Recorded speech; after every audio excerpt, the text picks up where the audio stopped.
Ah, there we go. I think we're good. Perfect. Alors, bonjour tout le monde. Je veux te souhaiter la bienvenue à la présentation aujourd'hui. Le sujet qu'on va discuter, c'est comment comprendre et guérir les traumatismes de l'accouchement. Je m'appelle Erika et je suis la chef d'équipe des aides natales au Centre de naissance et de bien-être. Je suis aussi un doula de naissance avec la certification dans la prévention des traumatismes de l'accouchement. Cette Facebook Live est un partie de la collaboration entre le Centre de naissance et de bien-être et la santé mentale des femmes au Royal Hospital. Sur notre page Facebook, vous pouvez vous référer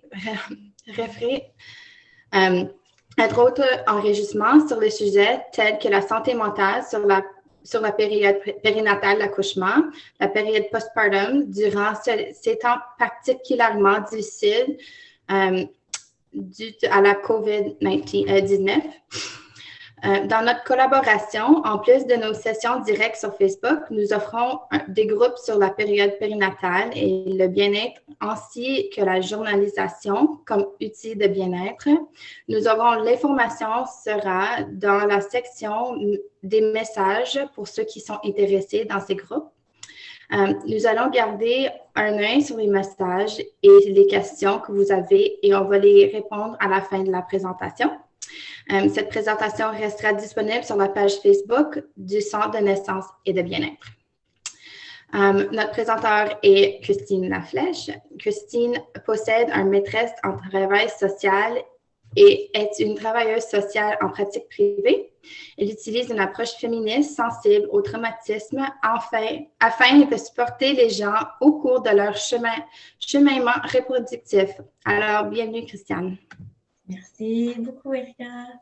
Merci tout le monde d'être ici. Puis merci d'écouter puis de venir être intéressé à ce que j'ai à dire aujourd'hui.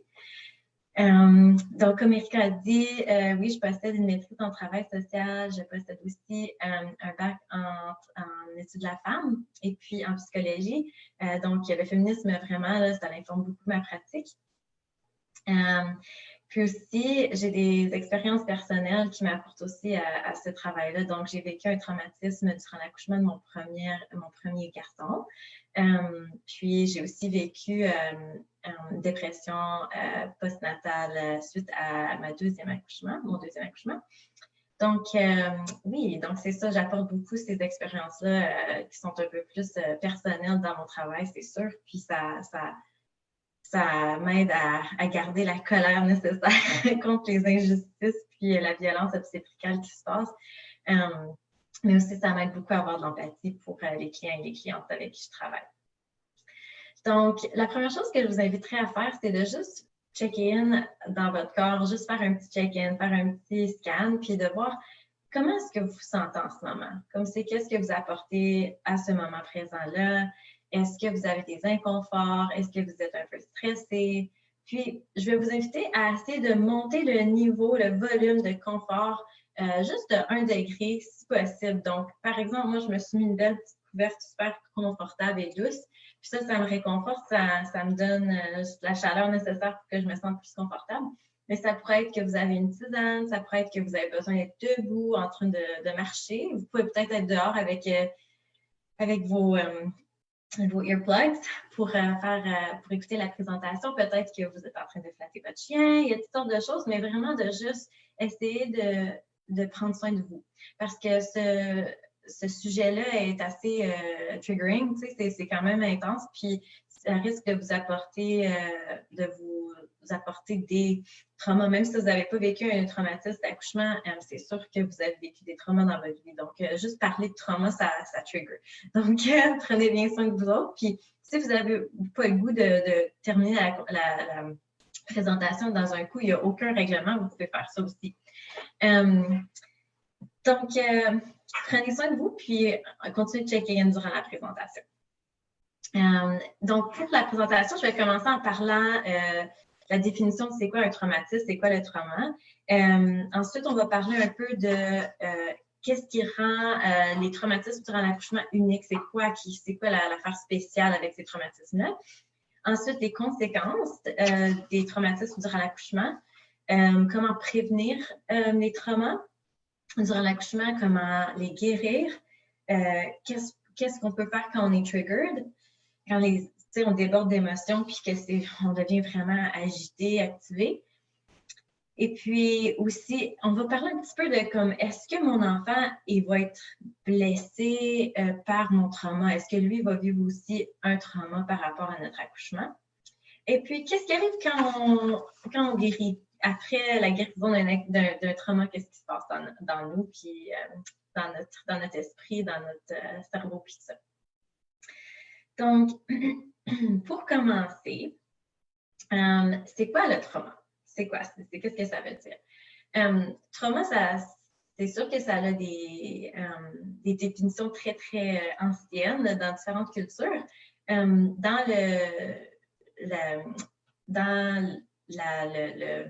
C'est pas le mot que je cherche. En psychologie, disons, trauma, c'est assez nouveau. Puis, même toute la psychologie, c'est quand même assez nouveau. Mais c'était compris un peu comme, c'était assez limité la définition au début. C'était vraiment comme si quelqu'un se fait tuer devant toi ou si toi, tu es à risque de perdre ta vie. Quelque chose comme ça, c'est traumatique. Mais là, on comprend que le traumatisme, c'est beaucoup plus complexe que ça. Il y a des choses qui sont traumatisantes, par exemple, comme le racisme ou la douleur chronique. Ça peut être très traumatisant de vivre avec le sentiment de danger constant dans notre corps ou dans notre esprit. Donc, la nouvelle définition que moi j'utilise, ça vient de Peter Levine, qui est un travailleur dans le trauma. Je l'aime beaucoup. C'est avec lui que j'étudie en somatic experiencing, qui est la forme de trauma thérapeutique que j'utilise. Donc, Peter Levine il dit, sa définition, c'est que le système nerveux déborde d'un sentiment de danger. Ça, c'est le trauma. C'est quand ton système nerveux déborde d'un sentiment de danger. Donc, ce qui est important de remarquer avec ça, c'est que le trauma, c'est pas quelque chose d'objectif. On peut pas dire, ah bon, ok, oui, elle a eu une césarienne, donc une césarienne d'urgence, donc c'était traumatisant. Non, c'est absolument pas comme ça que ça fonctionne. C'est vraiment dans le système nerveux de la personne. Donc, quelqu'un il peut avoir comme 5 personnes dans la chambre, puis pour 5 personnes, leur système nerveux il est différent. Donc, le même accouchement va avoir un impact différent sur ces personnes-là. Oui, c'est ça. Donc, je veux vous montrer un petit dessin que j'ai fait. Donc, ici, on peut voir le système, ça c'est notre système sympathique, le système parasympathique. Et puis ici, on peut voir que dans le milieu, il y a le ventral. Ventral, c'est comme, tu sais, on sourit, on s'amuse, on mange avec des gens qu'on aime, on est bien connecté, on regarde dans les yeux, on flatte notre chien. Ça, là, c'est ventral. Fait qu'on est bien quand on est ici, on est en sécurité, on se sent en sécurité. Mais quand on est traumatisé, on doit mobiliser le système parasympathique ou sympathique. On doit mobiliser habituellement le sympathique au début. Donc, on va peut-être essayer de fuir, on va peut-être essayer de se battre. Ou si ces deux choses-là ne fonctionnent pas, on freeze. Fait que là, on fait semblant d'être mort, on fait rien. Puis souvent, on quitte un peu notre corps. Fait que c'est un peu comme la dissociation. Puis, une autre chose qui se passe aussi, c'est le fawning. Ça, c'est un nouveau mot qui est assez nouveau dans le langage de trauma. Fawning, c'est un peu freeze et fight en même temps, mais c'est une façon on utilise aussi des fois le mot tend and befriend. Fait que c'est de comme essayer de faire des connexions, essayer des fois de se mettre petite, de se mettre moins threatening, tu sais, moins comme on veut que les gens nous traitent bien, donc on se rapetisse pour avoir l'air moins threatening, vraiment, c'est ça que c'est. Puis pour que les gens qui sont notre danger, ou bien le danger, ils se sentent comme mal pour nous, puis qui nous laissent aller, ou ce genre de choses-là. Fait que ça arrive souvent pour les personnes qui sont élevées en tant que telles, parce que nous, on a été élevés pour être super gentil, pas prendre trop de place, puis tout ça. Donc, on arrive dans l'accouchement, hein, on fait ça, on apporte tout ce stuff-là. Fait que, on voit, il y a des personnes d'autorité, les médecins, ils ont beaucoup de pouvoir, sont là, puis ils nous disent quelque chose, on va être très compliante, on va écouter ce qu'ils nous disent, on veut pas causer de problème. Puis ça a vraiment une utilité de faire ça, parce que si on arrive dans la salle d'accouchement, puis on est comme puis on prend de la place, tout ça, on risque d'être labelé comme très anxieuse ou comme hystérique. Puis ça arrive comme ça m'est arrivé à moi, ça arrive à des clientes à qui je parle, qu'aussitôt qu'ils deviennent, qu'ils s'affirment, ils se font comme labelés en tant que folles, puis après ça, personne ne les prend au sérieux. Donc, c'est vraiment du sexisme qui se passe dans la salle d'accouchement. Puis, je voudrais aussi ajouter qu'il y a aussi beaucoup de racisme qui se passe dans la salle d'accouchement. Donc, on peut imaginer que pour une femme noire qui s'affirme, ça serait comme 10 fois pire. Là, fait qu'il faut vraiment se prendre ça en compte. Puis, c'est ça. Fait que quand on est traumatisé, on risque de rester un peu pris, soit ici ou en bas. Donc, on irait peut-être comme, on devient très hyper vigilante. On a beaucoup d'anxiété, beaucoup de peur, on a des cauchemars, on répète notre histoire souvent. On commence à éviter les triggers, comme on veut jamais aller à l'hôpital, on ne veut pas penser à l'hôpital, on ne veut même pas aller chez le médecin. Peut-être qu'on n'aime pas le dentiste maintenant, on ne veut pas aller chez le dentiste. On a aussi un sentiment comme si c'est la fin du monde, comme si quelque chose de horrible va arriver. Puis on a aussi peut-être la misère à bonder avec notre enfant. Puis ensuite, sur le côté ici, quand on reste un peu pris dans le freeze, là, on risque d'être un peu plus confuse, un peu plus dissocié. Des fois, on est en slow motion, on dort des bizarres temps. Des fois, c'est comme tu t'es triggered, puis là, tout d'un coup, tu vas te coucher en plein milieu de la journée pour comme 5 heures. Des fois, on zone out. Puis des fois, on a un sentiment d'être engourdi, genre, tu sais, on ressent rien. C'est comme si on n'est pas capable de ressentir. C'est comme si on vit un peu comme dans une place étroite de sentiments, tu sais, comme on peut juste ressentir un petit peu de joie puis un petit peu de ça, parce que si on va trop d'un bord de l'autre, on risque de plonger, là, tu sais. Fait que c'est ça que ça cause le trauma. Ça cause ces symptômes-là, puis ça cause, ça nous reste pris, comme on devient pris dans une de ces places-là. Des fois aussi, on peut sauter d'un bord à l'autre. Donc ça, c'est un peu le trauma. Je vais faire ça que j'ai rien oublié. Ouais, donc une des choses que je voulais dire, c'est ça, c'est imagine comment difficile que c'est de connecter avec un nouveau bébé quand on est en train de contenir ce stress-là, tu sais, ce fight or flight puis ce freeze-là, tu sais, quand on est traumatisé, ça veut dire qu'on ressent encore comme si, on se sent encore comme si le danger est juste devant nous. C'est pour ça que l'hypervigilance est là, puis tout ça, tu sais, mentalement, on voit que c'est pas là, mais notre corps le sait pas. Notre corps a besoin de faire une décharge de tout ça. Puis, donc, si tu es traumatisé, tu gardes tout ça en toi, puis tu essaies de, comme, en plus, changer les couches, allaiter ton enfant, essayer de faire des sourires, puis aimer ton enfant, c'est vraiment pas évident. Donc, c'est qu'est-ce qui rend les traumas durant l'accouchement uniques? C'est quoi? Qu'est-ce qui est spécial de ça? Bien, une des choses, c'est que les gens qui accouchent sont souvent traumatisés. C'est souvent pas des personnes qui ont le plus de privilèges au monde. C'est pas des hommes blancs habituellement qui accouchent. C'est des gens qui ont probablement vécu des traumas différents, comme par exemple des discriminations, des abus sexuels, des viols, puis toutes sortes de choses comme ça. Donc, ça, c'est tous des facteurs de risque qui rendent le trauma durant l'accouchement plus favorable, disons, c'est plus likely, là. Donc, par exemple, quelqu'un qui a vécu un abus sexuel pourrait être plus triggered durant une procédure où son vagin est exposé ou whatever. Fait que ça risque juste de nous rendre il y a plus de chances qu'on soit traumatisé durant l'accouchement. Puis l'autre chose qui est différent avec l'accouchement, c'est qu'une personne qui accouche, c'est pas juste comme on continue la vie après, là, il y a un nouveau bébé tout neuf qui est né. si on est chanceux puis le bébé survit. Donc, ça c'est difficile. Ça cause il y a un autre stress qui s'en vient tout de suite après. Là. Fait que c'est comme vraiment compounded. C'est vraiment des gros impacts que ça cause sur la personne qui a accouché. C'est pas juste comme, tu sais, une chose qui arrive, tu sais, un accident d'auto, par exemple, rien de sérieux, même un petit accident d'un coup d'auto, puis là, OK, on peut aller chez nous, on peut se reposer, whatever. On dort pas pour comme des mois. On a un bébé qui pleure, qui crie, qui nous set off notre fight or flight tout le temps quand il pleure. Tu sais, on est toujours là. Donc, c'est très différent de cette façon-là.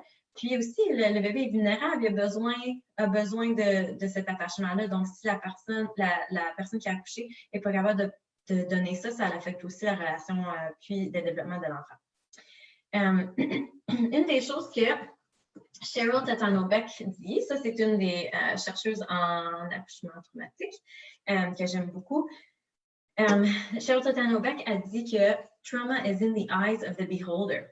Fait que vraiment, elle est en train de nous dire que les traumas, c'est pas quelque chose que on peut objectivement décider, OK, bon, les accouchements césariennes, c'est traumatisant, mais les accouchements naturels vaginaux, non, ça, c'est pas traumatisant. Elle, ce qu'elle dit, c'est que vraiment, c'est la personne qui l'a vécu qui peut décider, qui peut voir que c'est traumatisant. Puis, dans la présentation en anglais, quelqu'un a demandé est-ce que ça compte comment est-ce que je peux savoir que c'était traumatisant? Mais moi, je dis toujours, si tu ne te sens pas bien avec ton trauma, ton accouchement, puis tu as des symptômes, c'est traumatisant. C'est comme si tu reviens toujours à ton histoire, si tu es comme anxieuse quand tu y penses. Puis il y a différents niveaux de trauma aussi. Là, il y a des gens que c'est super intense, puis ils ont des gros cauchemars, puis ils dissocient tout le temps, mais il y a des gens peut-être que c'est juste comme un malaise. Mais c'est des traumas. C'est les deux des traumas. Donc, c'est quoi les facteurs de risque durant l'accouchement qui pourraient causer un traumatisme? Selon Cheryl Tatano-Beck, il y a différentes choses, puis je vais vous les énumérer maintenant. Donc, premièrement, il y a un manque de pouvoir durant l'accouchement, un manque d'information, beaucoup de douleur, des soigneurs qui manquent de sympathie, des urgences, puis beaucoup d'interventions, un manque de contrôle durant la naissance, puis pas assez de soutien. Donc, on peut voir selon la liste que, en fait, les choses sont on est capable de prévenir beaucoup des traumas. Parce que, oui, c'est sûr que les urgences, on ne peut pas toujours ça peut aussi, là, on peut les prévenir d'une certaine façon, mais pas toutes, là. Mais à part ça, puis la douleur aussi, la douleur, c'est quand même gérable là, si les gens sont ouverts à la médication. Mais la plupart des choses là, le reste, c'est toutes des choses que les soigneurs peuvent offrir facilement en ayant le soutien, les ressources, puis l'éducation nécessaire. Donc, je veux aussi dire puis nommer que les soigneurs sont souvent aussi traumatisés. C'est super important qu'on garde ça en tête. Ils sont fatigués. Il n'y en a pas assez au Canada. On n'a pas assez, donc ils sont vraiment overworked. Il y a beaucoup de burn-out, puis il y a beaucoup de trauma. Donc, si on apporte tout ça dans la salle d'accouchement, c'est sûr que ça va avoir un impact sur les gens qui accouchent. Donc, ça, je veux juste garder ça en tête parce que c'est super important que les gens prennent bien soin d'eux, qui sont présents dans les accouchements. Par exemple, nous, en tant que thérapeute, on doit toujours faire notre propre thérapie. C'est un peu la même chose. Fait que ça, c'est une des choses. Puis, les autres choses, c'est juste, comme essayer de donner beaucoup d'informations. En tout cas, je vais en parler un peu plus quand je parle de comment prévenir les traumas. Allons tout de suite aux conséquences des traumas durant l'accouchement. Donc, les conséquences, ce serait, ça affecte la relation entre l'enfant et le parent qui a accouché. Ça affecte aussi la relation entre l'accoucheur et sa partenaire. Ça a un effet aussi, un impact pour des années. Ça, c'est super important. Puis j'ai beaucoup de clients et clientes qui sont en colère par rapport à ça parce que des fois, il y a des gens qui viennent durant leur accouchement, ils font quelque chose pour 10 minutes, ils s'en allent, ils reviennent pas, ils n'ont aucune sont aucunement reliés à l'accouchement, sauf qu'ils sont juste rentrés, puis ils ont juste fait quelque chose. Puis ça les traumatise pour 5 ans, puis whatever, plus peut-être. Mais ça n'a aucun impact sur la personne qui est juste rentrée. Fait que, tu sais, c'est vraiment le long term, puis juste un peu de prévention, ça peut vraiment changer la vie d'un enfant et la vie d'une famille et d'une accoucheuse ou accoucheur. Ensuite, l'allaitement, ça affecte beaucoup l'habilité d'allaiter facilement. Ça affecte l'attachement. Ça affecte la sexualité. C'est sûr que ça peut affecter le fonctionnement du plancher pelvien. Ça affecte la décision d'avoir d'autres enfants parce que peut-être on a peur de prendre le risque d'avoir un autre accouchement traumatisant, donc on évite. Et puis, ça peut causer, c'est sûr, des problèmes mentaux plus complexes. Puis, la dépression postpartum, l'anxiété, puis tout ça, c'est tout relié. Là, fait que ça se pourrait qu'on développe ça, puis là, ça a un autre impact sur la famille. Donc, c'était vraiment quelque chose qui semble comme rien dans la salle d'accouchement. Ça peut vraiment avoir un impact pour la vie de quelqu'un, de la personne qui a vécu le trauma. Donc, c'est ça que je voulais dire. La prochaine chose, c'est comment prévenir le trauma. Donc, comme j'ai dit, on essaie juste d'enlever les risk factors. Fait que, ce serait de donner plus d'informations aux gens qui accouchent, de leur donner du contrôle, de montrer beaucoup de respect, leur donner des choix, respecter leurs limites et leurs boundaries. Puis, une des choses que je veux vraiment dire, c'est le consentement. C'est de vraiment prendre le consentement super au sérieux. Puis, d'entrer dans la salle d'accouchement en ayant déjà une idée que les accoucheurs sont traumatisés probablement. Tu sais, d'être juste trauma-informed. Comme accoucher, c'est déjà super intense, là. Tu sais, comme on est ouvert, nos parties privées sont exposées, comme c'est quelque chose de quand même intime, donc ça devrait être traité de façon intime. Ça devrait être pris au sérieux, ça devrait être honoré. L'importance de ce moment-là devrait être très honorée durant l'accouchement. Puis ça va aider un peu à disons, gérer la façon qu'on entre dans cette salle-là. Puis pour les accoucheurs, les gens qui accouchent, je dirais que c'est super important de choisir quelqu'un, un professionnel de la santé avec qui on partage les mêmes valeurs. Donc, trouver quelqu'un avec qui on se sent en sécurité physiquement.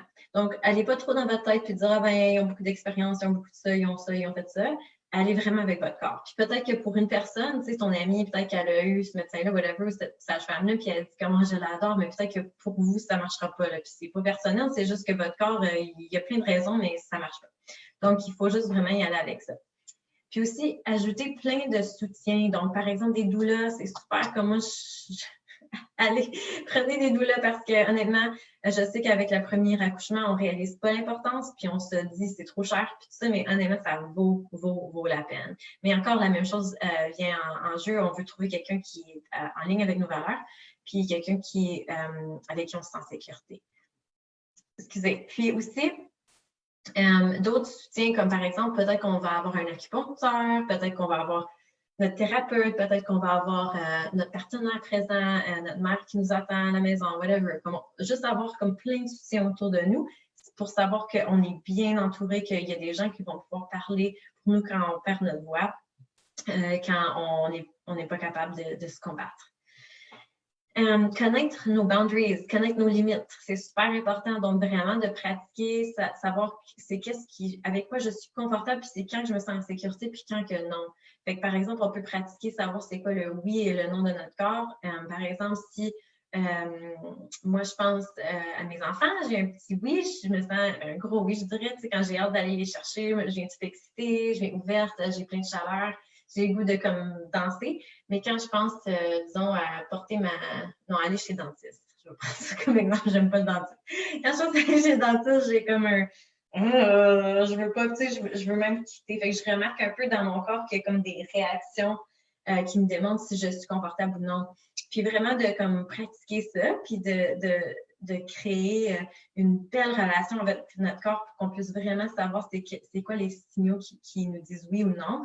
Et ça va nous aider vraiment à prévenir qu'on laisse nos limites se faire violer vraiment. Et dans cette même ligne, de faire un plan de naissance. Puis moi, je dis toujours, les plans de naissance, là, laissez aller les choses comme je veux une naissance naturelle, parce que ça, je pense que les professionnels de la santé vont être surtout comme ceux médicaux, qui vont juste être comme, mais j'ai aucun contrôle sur ça, là, je peux pas contrôler, je sais pas comment ça va être, t'sais. Fait que concentrez-vous sur des choses qui sont en votre contrôle, par exemple, puis aussi que les gens peuvent pas argumenter contre vos pensées. Fait que, par exemple, on dirait que, je sais, je vais passer un exemple. Donc, pour moi, j'avais dit, on n'utilise pas le mot coopérer ou on ne m'appelle pas maman, on m'appelle Christiane. On ne me dit pas de respirer, on fait juste me montrer comment respirer. Oui, demandez la permission avant de faire un examen vaginal. Dites-moi ce que vous faites quand vous touchez mon corps. Puis tout ça. Donc, tu sais, ça, c'est des choses qu'ils ne peuvent pas refuser de faire. Ils ne peuvent pas être comme, tu sais, mettre ça dans la poubelle. Non, ils ne peuvent pas. C'est des choses qui, comme, tu peux pas dire que c'est pas vrai, tu sais, ou que c'est pas possible. Donc, c'est ça. Mettez votre birth plan, ça devrait vraiment être centré sur vos limites, vos boundaries, mais aussi ce que vous aimez, puis ce que vous voulez comme en tant que ce qui vous donne du plaisir. Fait que, par exemple, appelez-moi pas ça, mais appelez-moi ça. Dites-moi pas comment faire ça, mais voici ce que vous pouvez faire à la place. Puis, avec ça vient aussi le consentement, comme demander un consentement enthousiaste. On veut dire comme OK, fine, je vais le faire. Ça, c'est pas du consentement. Non plus, c'est pas le consentement quand on se fait demander 30 fois si on veut une péridurale, puis finalement on dit oui. Ça, c'est pas le consentement. Ça compte pas. Donc, c'est super important que les gens respectent le consentement, puis pour vous de demander ça, puis de trouver peut-être une doula ou whatever qui va pouvoir vous aider à argumenter pour ça durant votre accouchement.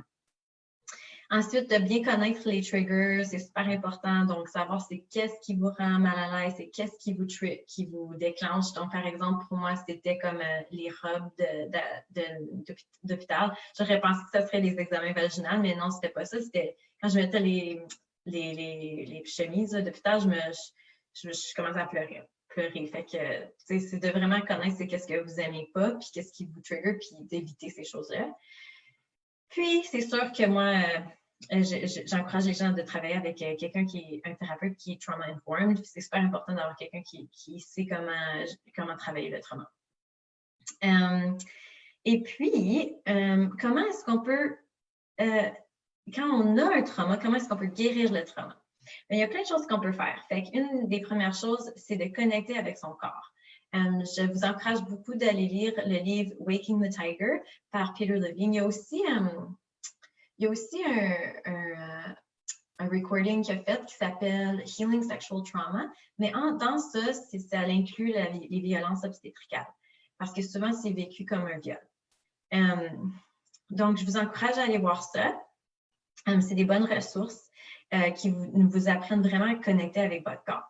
Le mouvement, c'est super important aussi. Donc, si vous ressentez, par exemple, un trauma, de bouger son corps, de laisser le corps faire ce qu'il a à faire, là, ça fait du bien. C'est ça que notre corps a besoin de faire parce que notre corps, il est pris là.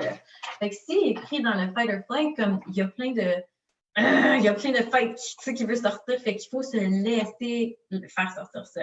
Je pense à mes enfants qui aiment beaucoup jouer au wrestling, puis au début, je me disais comment non, mes enfants ne seront pas violents, mais maintenant, je vois qu'ils pratiquent, puis qu'ils discharge leur fight response. Fait que je suis comme, yay, good!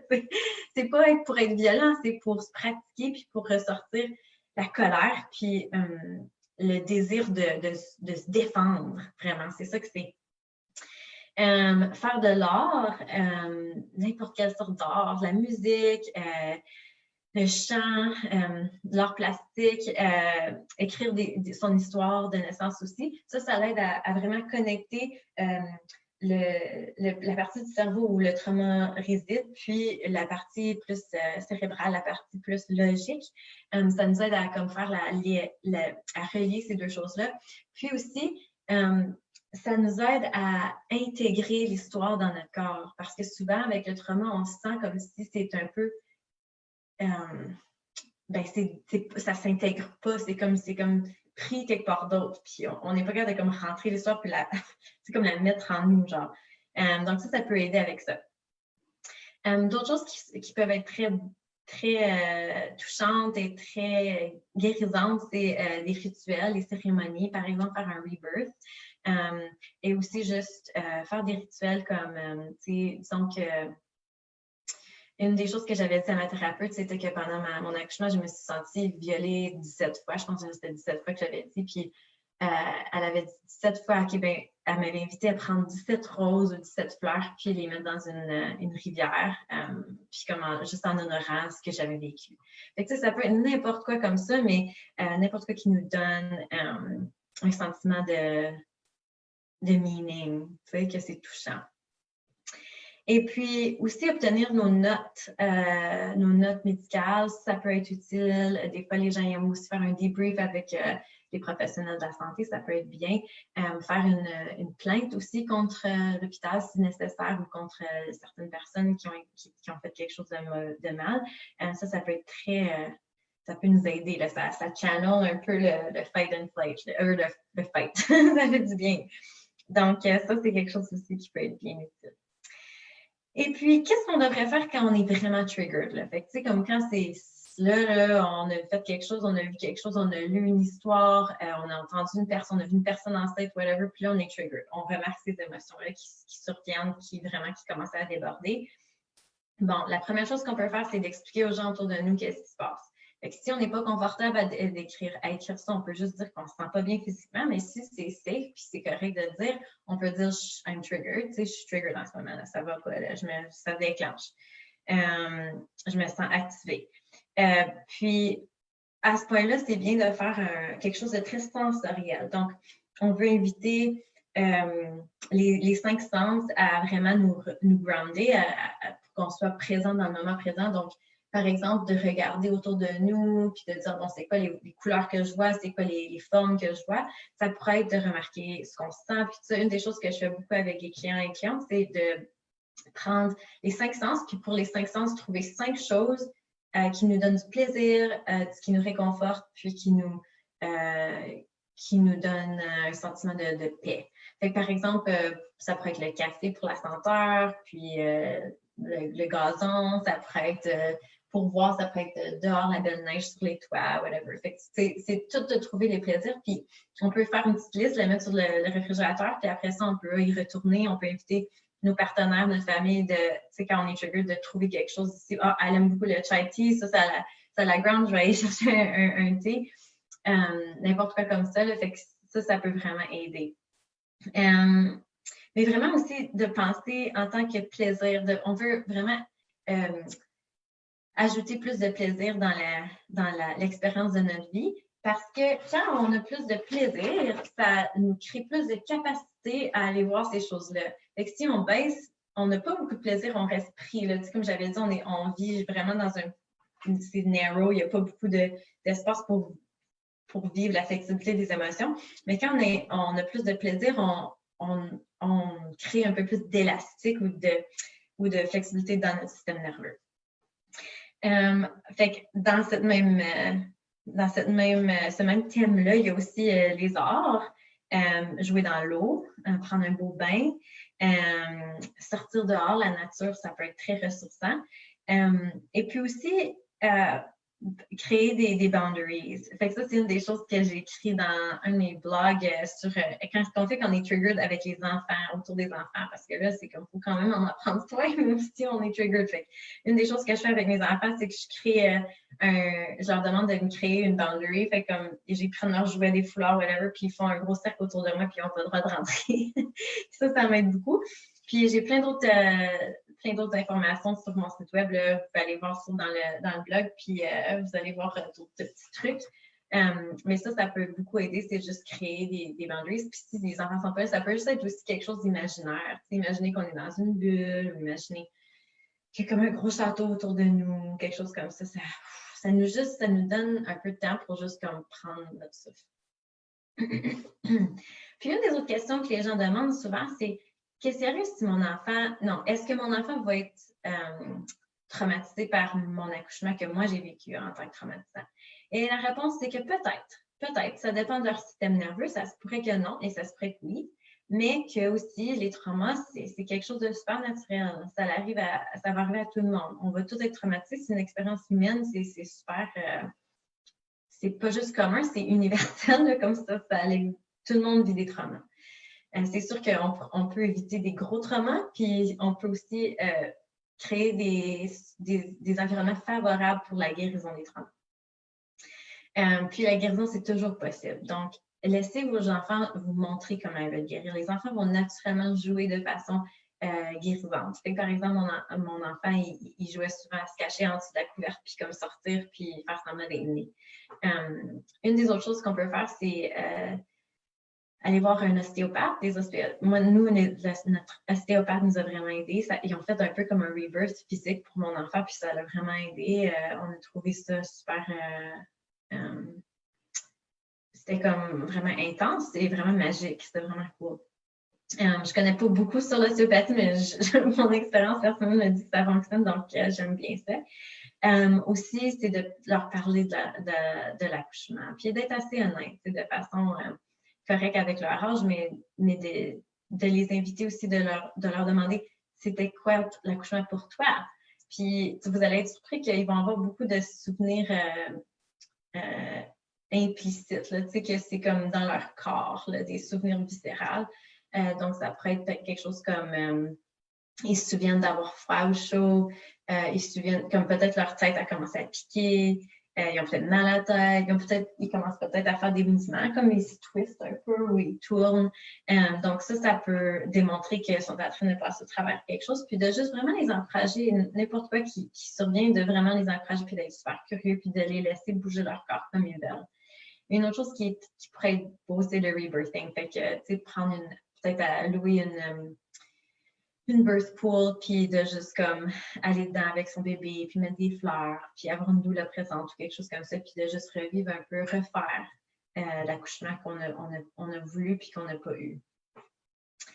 Et puis, la dernière chose que je veux vraiment vous parler, c'est qu'est-ce qui arrive après qu'on guérit de notre accouchement? Comme, est-ce qu'on peut guérir de notre accouchement? Mais oui, on peut guérir des traumas. Puis en fait, on veut pas que les gens aient des traumas, mais vraiment, les traumas, c'est une super de belle opportunité pour l'épanouissement de l'individu. Donc, moi, de mon expérience, c'est que quand on a vécu un trauma, ça nous fait questionner des façons d'être qui n'étaient pas très utiles pour nous. Puis, ça nous encourage à trouver des meilleures façons de se défendre, puis d'être présente et présent pour nous-mêmes. Donc, je trouve qu'après un trauma, on devient plus mature, on devient un petit peu plus sage, puis on devient un peu plus fierce. Tu sais, il y a comme un petit peu de sass qui commence à sortir, puis je trouve ça beau. Puis je veux vous montrer ça en vous lisant un de mes poèmes que j'ai écrit en guérissant de mon trauma. Mais malheureusement, c'est en anglais, mais je ne veux pas traduire parce que c'est pas pareil. Fait que je vais le lire en anglais. Ceux qui ne comprennent pas, je m'excuse. Mais pour ceux qui comprennent, ben, tant mieux, c'est pour ça que je les lis, juste au cas où qu'il y en a qui comprennent bien quand même. Ben, si vous ne comprenez peut-être pas les mots, vous allez peut-être comprendre l'émotion qui va venir avec. Donc, je vous invite quand même à juste écouter si ça vous tente. Donc, le titre, c'est Dropping the Crown. Today, I mourn my innocence. Erecting tall, I shed all that was left of my girlhood. The romance, the daydream, both forever gone. I no longer recoil at the thought of facing my shadow. No, I stand proudly as I face it, reach atop my head, wrap my fingers around my jeweled crown, my beloved, cherished crown, the one I fought so hard to protect, but not today. Today, I throw it onto my looming shadow. It rattles onto the cold, dark, man-made ground. Take it, I scoff. It is worthless now. You removed me from my people. You isolated me naked. You stripped me of my power and shamed my vulnerability. I saw darkness on that day, the day I birthed my son. How I pled to you that day, how I bowed. But bowed to you, I will no more. Today, I become woman, and woman understands. You never really took from me. In fact, you never could have. My dignity is not within your reach. I wear my crown within. Today, I wrap my hands around the playful, innocent hands of the life I birthed. My hands are those of a woman, no longer innocent, no longer romantic, no longer a girl, but a glorious woman. Donc, laissez ça rentrer un peu, puis je vous inviterai à prendre soin de vous aussi en lisant ça ou en écoutant ça parce que ça risque d'apporter des émotions. Mais oui, avant de se quitter, mais c'est ça, je veux juste dire que ça démontre un peu comment on peut grandir et s'épanouir après la naissance, un accouchement traumatique. Vraiment, ça nous change. On ne voit plus la vie de la même façon. Puis, c'est pas nécessairement une mauvaise chose. Parce que des fois, on a besoin de plus. On vieillit, on devient plus mature. Je pense à comme la crone ou comme la vieille grand-maman, qui est comme juste no nonsense, puis qui elle fait des jokes, puis comme elle prend pas la vie trop au sérieux. Là. C'est vers là qu'on s'en va quand on s'épanouit après un trauma. Bon, donc je vais juste vous montrer quelques petites ressources que je vous inviterai à aller voir, puis je vais aussi les écrire sous la vidéo dans les commentaires. Donc, voici les livres que je vous recommande. Donc, celui-ci est un peu plus clinique. C'est vraiment écrit pour les professionnels de la santé ou les professionnels de la santé mentale. Je pense que c'est écrit par une infirmière puis une je ne sais pas si c'est psychologue. C'est une professeure en nursing. Puis, c'est ça. Puis aussi, une clinical nurse. Fait que c'est écrit de façon, il y a beaucoup de case studies, il y a beaucoup d'histoires, fait que c'est vraiment fun, mais c'est aussi, ça peut être très triggering parce qu'il y a comme beaucoup d'histoires qu'on voit, les traumas, là, qui vont probablement vous faire penser à votre trauma, mais ce que je vous dirais, c'est que c'est aussi très validant parce qu'on voit, oh my God, il y a plein de monde qui ont vécu ça, c'est pas juste moi, c'est comme c'est quelque chose qui se passe. Ça, c'est un beau livre pour les gens qui se préparent à accoucher. C'est quelque chose qui est assez trauma-informed, puis c'est écrit par quelqu'un qui a vécu des césariennes.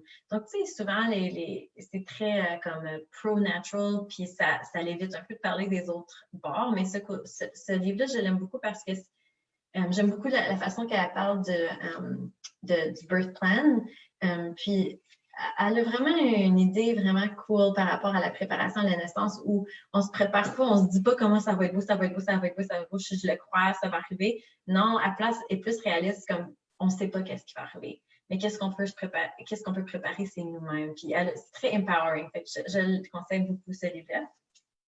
Ça, c'est un beau livre pour des solutions pratiques. C'est un grand, gros livre avec plein de solutions pratiques pour comment guérir d'un traumatisme durant l'accouchement. Et même chose avec celui-là, mais il est plus petit. Je l'aime bien. Et puis, Survivor Mom, ça, c'est un beau livre pour les gens qui ont vécu des traumatismes sexuels, puis qui ont besoin, qui doivent accoucher après ou whatever. Puis ça parle aussi de la suite à l'accouchement, comme le postpartum, l'allaitement, puis tout ça.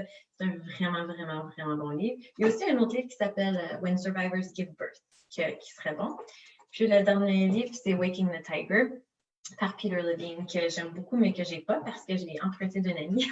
Je ne l'ai plus, je l'ai redonné. Donc, voici, c'est ça. Puis, je vous encourage aussi à aller sur mon site web. Il y a plein de ressources aussi là. Puis, pour les gens qui ont besoin de thérapie, puis qui ont besoin que ça soit gratuit,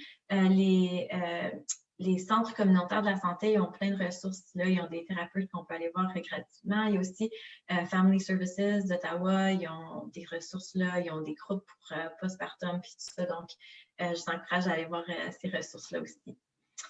Donc là, à ce point-ci, j'inviterai des questions si vous en avez. Merci. Merci beaucoup, Christiane. C'est toujours bon d'entendre comment préventer et guérir notre trauma, parce que c'est vraiment un sujet très, très important de laquelle on ne parle pas assez. Et c'est quand on parle de les sujets comme ça, c'est comme ça qu'on prend le pouvoir. Absolument, absolument. C'est super important d'en parler. C'est souvent juste dismissed, on n'en parle pas, on dit que c'est rien, c'est pas pris au C'est sérieux. normal, oui. Oui, exactement. Oui, oui. Et j'entends dire que oui, c'est commun, mais c'est pas normal. Oui, exactement. Ça ne devrait pas être commun. ça devrait prévenir. Oui. Merci énormément d'avoir partagé ton poème aussi. Je pense qu'on ressent beaucoup l'émotion, même si c'est en anglais. C'est très apprécié. On n'a pas de questions pour l'instant, mais si vous êtes d'accord, pour les personnes qui n'ont pas accès en ce moment en direct, de répondre aux questions par la suite. Oui. Je dis ça et on a une question. Donc, ici, c'est combien de temps ça peut prendre ou quoi faire pour réaliser que notre bébé est vraiment le nôtre après un accouchement sous anesthèse générale?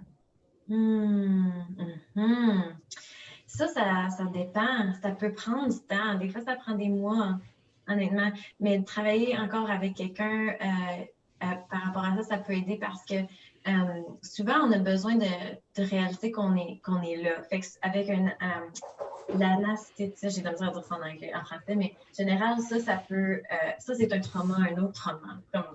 C'est déjà un trauma, ça. Fait que, ça peut causer beaucoup de freeze, beaucoup de, on est comme un peu dissocié quand on est sous anesthésie générale. Donc, oui, ça peut vraiment absolument causer des problèmes avec le bonding, puis avec l'attachement. Mais je peux dire des petites choses que vous pouvez faire pour vous aider à attacher avec votre enfant, mais ça serait vraiment là, encore les choses sensorielles puis le plaisir. Fait que vraiment de juste faire des petits exercices. Des fois, on fake it till we make it. Fait que c'est juste de peut-être faire du pot à pot, le portage, toucher le bébé, sentir le bébé,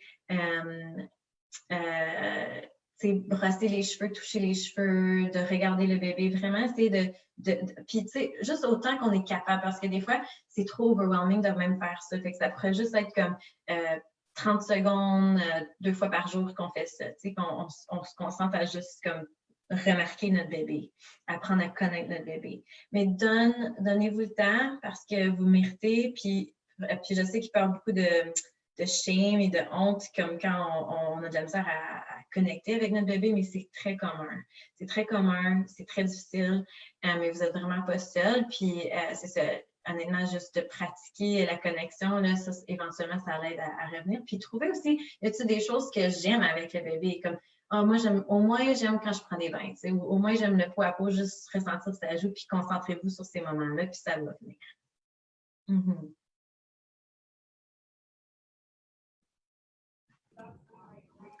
Merci beaucoup, Christiane. On demande encore comment se préparer pour un autre accouchement, puis les risques avec ça, le traumatisme. Oui.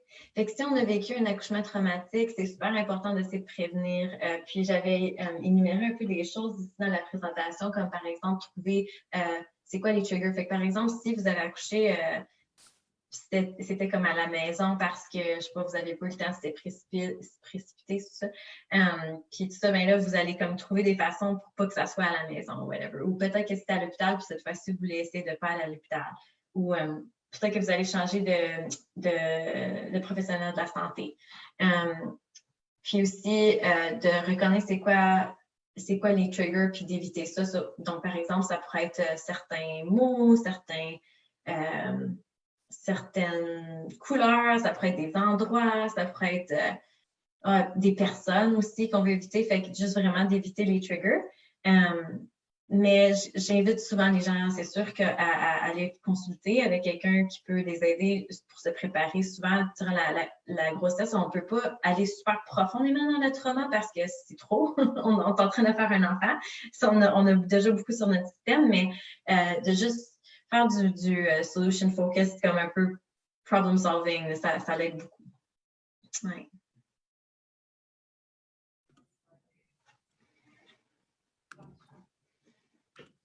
Merci beaucoup pour ça, Christiane. Est-ce que ça serait possible aussi de mettre dans les commentaires les façons pour te rejoindre, te parler de ton blog un petit peu, si ça serait possible par après? Oui, je peux mettre mon site web, puis c'est là mon courriel, puis tout ça aussi.